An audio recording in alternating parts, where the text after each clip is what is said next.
What is the state of our economy? Is it healthy enough to wade through the wind of hardship that is blowing across the globe? Well, thank you very much, Claire. And also thank you for inviting me and giving me this opportunity to speak again about the Nigerian economy. Just about a week and 2 weeks ago, we've been holding consultations with the public, with the leadership of the National Assembly, with the National Economic Council, where the governors sit, and then also with, the Governors Forum, and then with the Federal Executive Council. The purpose of those consultations is to bring to fore where the Nigerian economy is amidst the global challenges that faces every economy in the world today. It is a fact that our economy really suffered during the COVID-19 pandemic, and we had recovered from that challenge, and we're reporting growth up to 5 quarters of positive growth. And then the Russian-Ukraine war set in. And initially, we were witnessing high prices of crude oil. And also, we now started seeing high prices of food items and inputs, in the case of Nigeria, specifically input for fertilizer production. So while Nigeria's food import is not a major challenge, because we produce enough that we eat in this country, but we import inputs to produce fertilizer. Potash in particular is imported from Russia. And it means that this high cost of imports and high cost of logistics has increased the prices of fertilizer significantly, from a price of about 13 to 14 naira per bag last year. Now prices are between 22 to 25. And of course, we depend largely on production of food for the larger population of Nigerians are subsistence farmers. So there's a great concern about food security, and we've taken some measures to provide some cushion. And what we did through the Nigerian Sovereign Investment Authority was to authorize the NSIA to source for alternative sources of this input. So we couldn't get from Russia. We're able to get from Canada and other countries at higher prices. But what we did is we ordered a large volume, because we saw that the price was going to keep going up. So something like 3 vessels that came in. And the essence is to be able to provide this input at prices that we're able to get and pass it on. What are those inputs? It's potash is a major input. To pass on those inputs at the price we got them to the blending plants, so that we are now able to get the prices to be stabilized.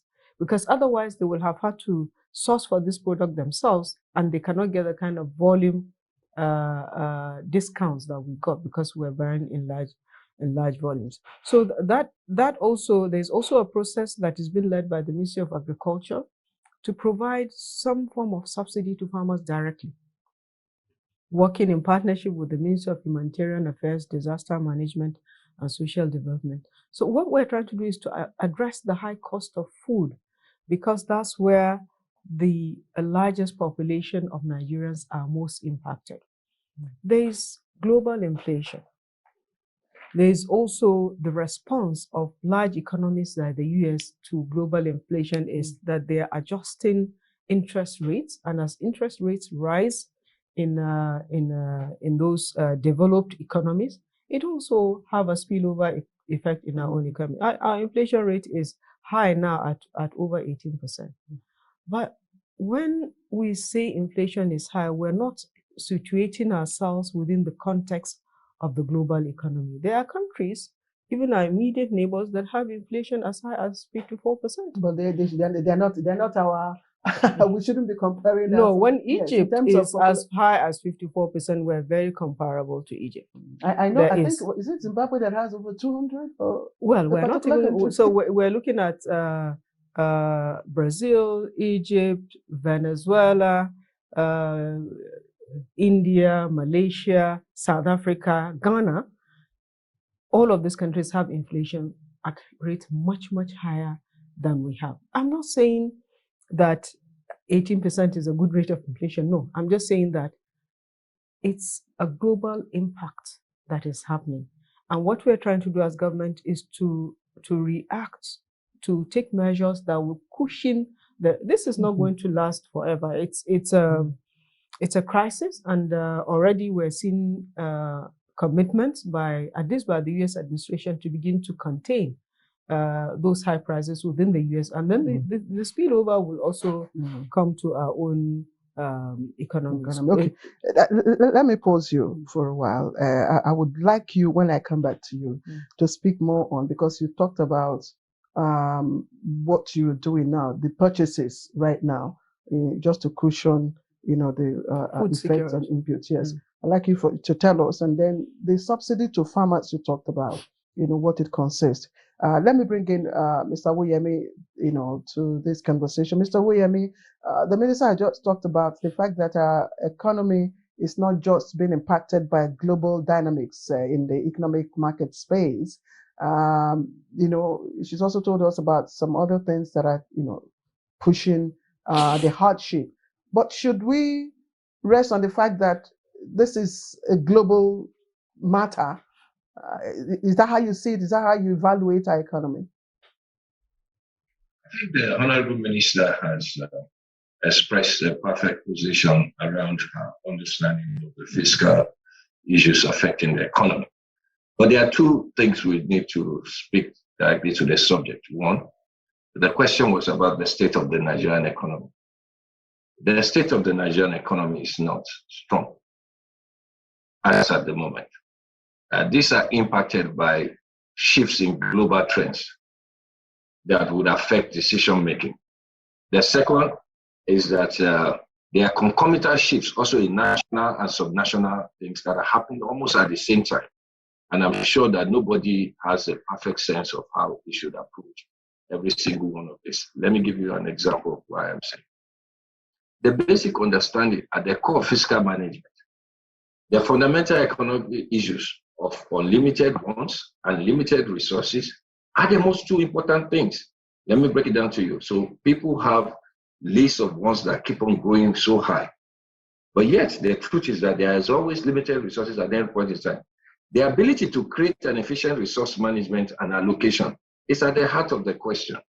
And it is important, therefore, that for the purposes of expressing to Nigeria, and I do know that people outside the country are looking at, is that the confidence in the Nigerian economy has to be talked up, not talked down. My sense is that it's easier to look at things from the outside without knowing the details and point to the issues. But the reality is that the state of the Nigerian economy is not strong, and that the issues around resource management and allocation is at the heart of it. Let me come back here again. I was going through the World Bank development report on Nigeria, and it did observe improvement in growth in our economy, for about 6 months. Before I look at the issue that Mr. Awoyemi raised, he said the economy is not strong. I don't know if you want to, yes, say a word or two about that, but also talk to us the innovations that drove the growth within the sectors that the World Bank observed. Okay, I thought I was going to get more time to speak about the challenges of the economy, because food security, insecurity is just one of the challenges. But we also have faced, and there are challenges that are global, but there are challenges that are also domestic. The global challenges, the best we can do is to assess the situation and see how we can adjust our policies to be able to mitigate the impact on the country and on the citizens. But there are also domestic challenges. This includes security. And in our case, this insecurity has permeated the oil and gas sector, and it has significantly affected production of crude oil in the country, to the extent that at some point, we haven't been able to meet our OPEC quota, and therefore the projections we made for revenues from the oil and gas sector is not met.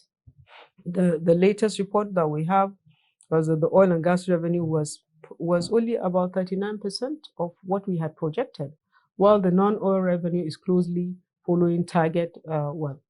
As at April, it was 82%, but in May, it is much higher.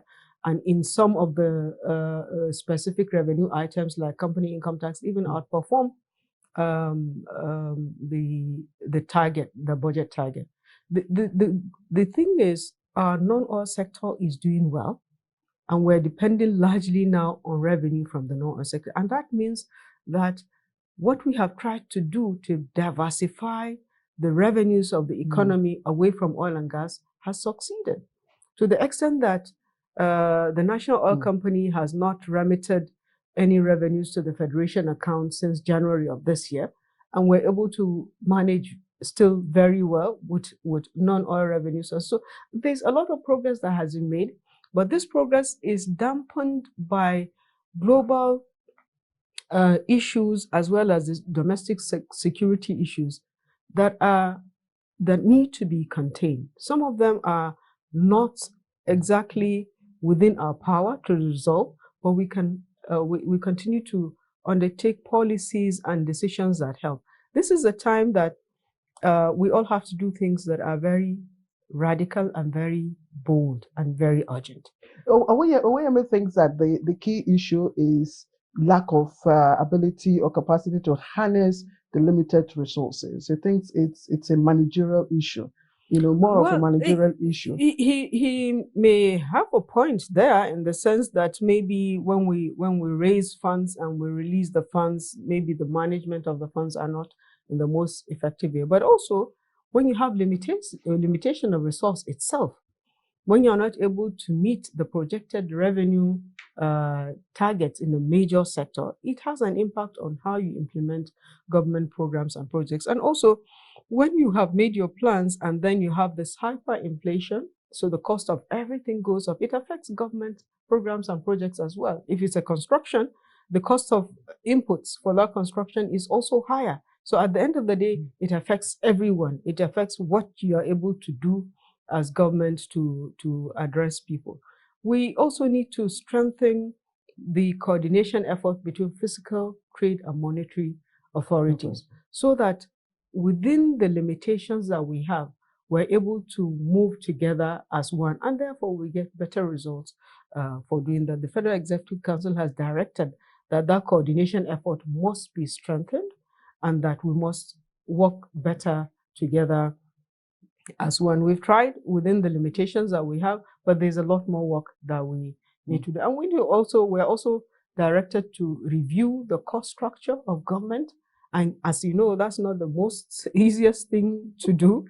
We kept trying to see if we can reduce the size of payroll, but from 2022, our payroll is 3.5 trillion.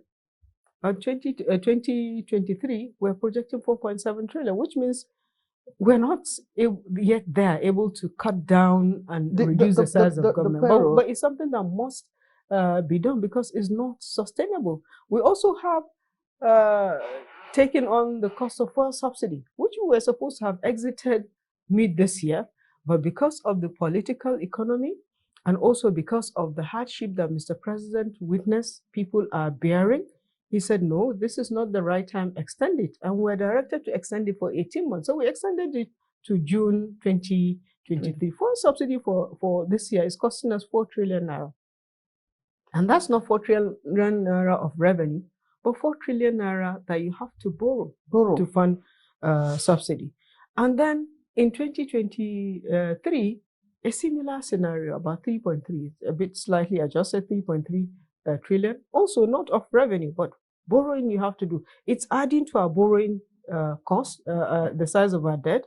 It's also increasing the size of debt service that we have to carry within limited revenue. So there are some decisions that we need to take, and we've been asked to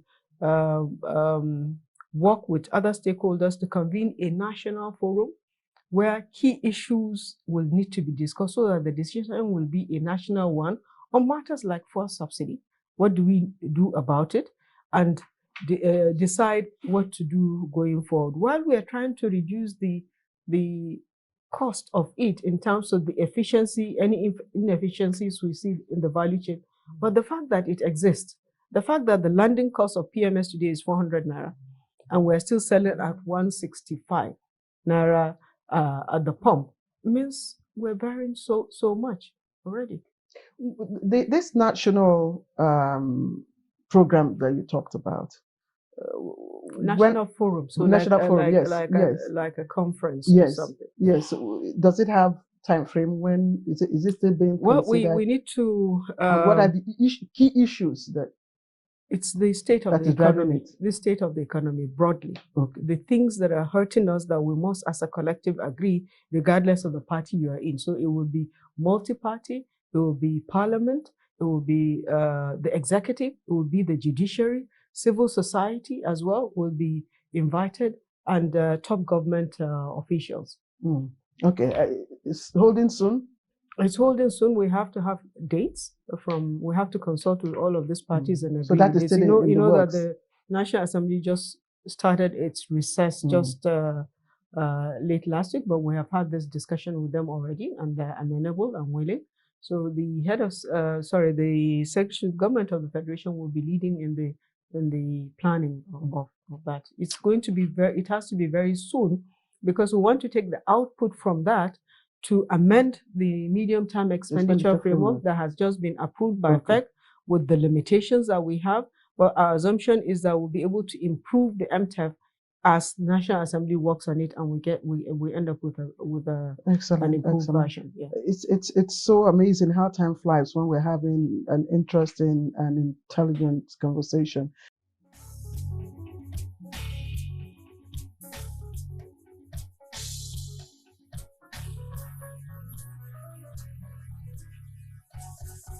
Welcome back. You're watching Late Edition, and this week we are looking at the state of the nation's economy. I have in the studios the Honorable Minister of Finance, Budget and National Planning. I also have joining me via Zoom from Lagos, the Chairman of Proshare, Olufemi Awoyemi. Thank you, both of you, for joining me. Mr. Awoyemi, you listened to the Minister talk about the circumstances, of course, that we find ourselves in terms of, economic growth and budget utilization. But you talked about harnessing resources, and I'd like for you to, expatiate on that. And she has, of course, talked about it. But from what point, are you coming from? Okay, I listened to the Honorable Minister, and I can understand. I said earlier where she's coming from. But there's a limit to where you will not differentiate between excuses and reasons. The fundamental question is about productivity, national productivity. There are two sides to that. She's talking about global interferences. Nigeria as a country, let me take the first one, global, and then I'll go to the one, the national and subnational issues. At the level of the global, Nigeria experienced the first real impact of global in 2010. When we faced the global financial crisis. And as a nation, we found a way to get through it. And as always, the resilience of this country is incredible. And so we knew that there are so many vagaries and volatilities that affect the Nigerian economy from external factors. The second most significant one was what happened during the COVID. And whether people give the government credit or not, I think the government deserves a lot of credit in the way in which we did something. It wasn't so much of policy, it was the way we were able to mobilize the citizenry. We were able to mobilize everybody along the value chain to buy into how we were able to manage this supply chain disruption that would naturally have led to a major problem in most economies like Nigeria. Significantly, in 2021, a year after 2022, the economy actually grew by 3.41 in 2021 when it had a minus 1.92 in 2020. So the recovery was swift for the Nigerian economy, which shows that in terms of capability, the country is able to anticipate and manage global trends very well. Now, the economy grew in the first quarter by 3.1% currently, and the long-run growth is about 4.57. So in terms of growth, it's okay. But then the question is about growth relative to what? Relative to population, relative to the demand, relative to what people need. And because if you have growth, when you are also having spiraling inflation, then you have to take a look at the second point, which is about your national situation and your subnational situation. And you find out that productivity is hampered. There are two sides to this thing. One, the Honorable Minister must admit that there are so many levels of which people are paying taxes that are not captured at at both the state and the federal level, and it does not show up in the numbers which we are showing. So every time people talk about Nigeria, they resolve and say, oh no, Nigeria, I don't know why it hasn't broken down. Yeah, it hasn't broken down because there's a real economy, but there are so many levels between crime, corruption, and concealed competence issues. We haven't been able to resolve them. So there's really activity going on. I do not know a single market woman in Nigeria that does not pay tax on a daily basis. Nor do I know a single laborer who doesn't pay. So if the Nigerian government is unable to, and I use the Nigerian government as a collective, not just the federal government, but also the subnationals, that becomes an issue. So here is the challenge. The Honorable Minister mentioned something about the political economy. And that is very true. One of the greatest challenges in this country is that the Nigerian elite, which comprise the political economy, has not been able to reach a consensus as to how we want to approach Nigeria. And we find a number of fault lines that deviate away, that now finds its way into economic problem. So when the Honorable Minister was talking about insecurity or whatever, she must, and I know she's a very experienced woman enough to understand that it is purely economic at the end of the day. Resources are not available. We have climate change in the north. The Sahel is dried up. The Chad is affected. Food, crop, whatever. There will be migration down south. There will be tensions. And it's a classic economic model. Where there are few resources, people will fight. It is a concept called the ghetto concept, which is what we face here. So you see pockets of people becoming banditry as criminal, but then they cover it in a different name. Or people who are fighting over minerals, illegal mining, concealing it and calling it terrorism or something. But then we also have real terrorism. So the combination of all these three things means that there is a real challenge. When I say the economy is not strong, it is because the factors of production itself are strained. The ability to create entrepreneurship and innovation in the Nigerian economy is also hampered by all these things. So the Honorable Minister was talking about some of the steps they are taking at the big ticket level. So here's my understanding of the Nigerian economy. There's the federal government and there's the state government. It is the collective of this that makes up the Nigerian economy. The notion that the federal government will solve all the problem is even a wrong proposition in the first place, because there's only so much the federal government can do. There is only so much. State governments are therefore being copied out by not being accountable. So when you ask me, what is the state of the economy in the state of Lagos, for example, I look at so many opportunities and I see so many upward trends. But if you look at the number of people coming in through urban migration or rural migration into the state and creating pressures on the ability for it to meet its resources, you then ask, what are those facilities here which belong to the federal government? Then that's where you get back into what I call legal frameworks and policy frameworks that makes running the country a little bit difficult. And a little bit difficult. I won't want to go too much, but I would like to encourage the Honorable Minister that there are excuses and there are reasons. We have had so many successes as a nation in terms of dealing with global crises, far beyond which anybody could think of. But if you take a look at one single policy, which I can talk to you about, when people describe economics, is to look at what they call the factory-less economic model, where countries look and say, what is our strongest competitive advantage as a nation? And every one of us agree, our strongest competitive advantage is our human capital development. So if our human capital development is a key thing, and we know that when our people go out there, they're able to help. And we've seen that from the examples of India and China, that it is the diaspora people who are able to go overseas and earn income, not doing liberal work, not doing small jobs, menial jobs, travel overseas, but they're able to then earn and bring real capital. That is part of economic development. So people living in Nigeria is not a sign of Nigeria failing. It is a natural reaction. And it shouldn't be something that we should be scared about, because that's part of our human capital. We've seen it happen in our creative arts, we've seen it happen in our sports, and we have seen it happen in our finance sector as well. Thank you. Yeah, thank you. I know the minister wants to respond to quite a number of things that you have talked about. Again, issue of concealed competence. You mentioned something about that, but I look at it as leakages, leakages. And I know that the minister, in my opening speech, I talked about the instruments that you developed, to boost revenue collection and, of course, make it seamless and all that. You may wish to speak on this issue. Well, I agree with most of the things that Awoyemi said. And also, I'm not saying that we don't have challenges in the Nigerian economy. We do have a challenge, and this is a very difficult time physically. So I'm not making any excuses for that, but I was saying we're not alone, and we're doing a lot of things to address the challenges that we're facing. And some of these things require consultations with a broader set of stakeholders, including the states, the private sector, as well as the judiciary and the parliaments, as well as the cities, so that the solutions that we bring is a collective one, and also that at least we have consulted as far and wide as possible, so we can get it right and do better.